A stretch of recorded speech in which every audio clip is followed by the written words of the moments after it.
sabi mo, pagagalingin mo pag ako ay karamdaman.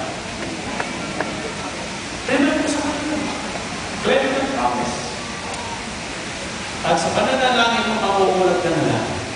But it's one more technique as I learned through these years.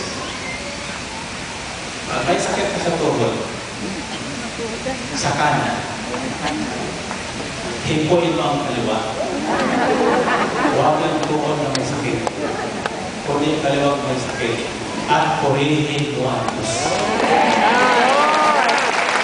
Purihin mo ang Diyos sa katilang tuhod na walang sakit.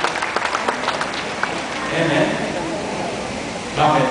Pag pinurin mo ang Diyos sa kabila mo na walang sakit, aalisin yung sakit sa kabila para dalawang tuhod mo na purihin mo ang Diyos.